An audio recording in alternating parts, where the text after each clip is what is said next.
Hello, my name is John Ratzlaff. This is for FTT 100 at SDI.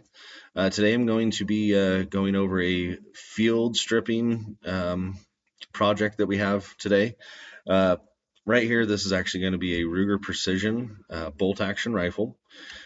Field stripping, honestly, for a bolt action is fairly simple, especially that we're just going to break it down into a small portion of how it could be disassembled. But before we begin anything touching the rifle, I just want to let you know its current position. It is orientated in a safe direction, but I'm going to go ahead and pick up this firearm. I'm going to lift the bolt up, bolt handle up, and pull the bolt back.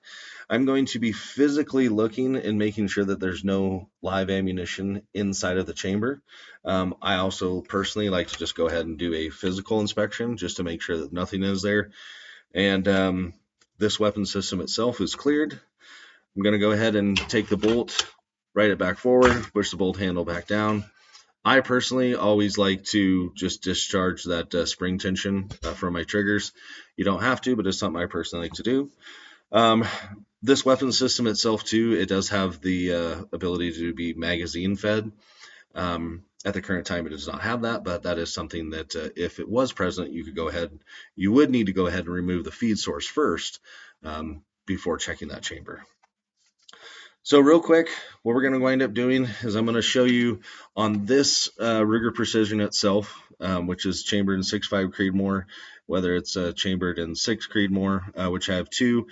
They both operate the same way.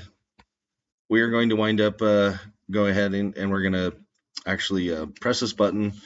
Our buttstock in of itself is going to swing forward, and that's going to allow us to access the bolt itself. So flipping this back over, we now have the ability to lift up on our bolt handle, and we're going to wind up pulling that back. I'm pulling it back just slightly so I can tilt this and actually show you guys. Right here is actually going to be your bolt slide release for this Ruger.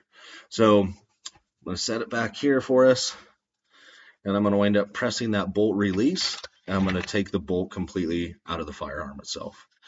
So the big thing right here is right now, since this is a field strip, this is the furthest you want to go with a bolt action rifle.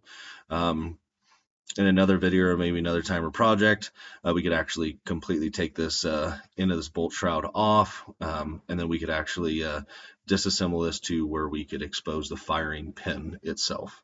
But at this time, we're going to go ahead and set this aside. At this point in time, too, once you have the bolt out, for a field strip, for your main purpose of that, whether you're in the field or you're shooting, you just want to clean it really quick, this is where you'd be able to clean your barrel. So I always recommend using a bore guide. I think a lot of people do. Some people might not know what a bore guide is. So a bore guide is just something that you're going to slide into that upper receiver or that barrel of the rifle, and you're going to wind up being able to protect it from the cleaning rod that you're going to insert into the end. I personally always like to clean all of my firearms starting at the end and exiting the end, pushing forward towards the barrel the same way that actually the bullet fires. That's my personal preference, but that's how I always operate, and I do that on every one of my firearms.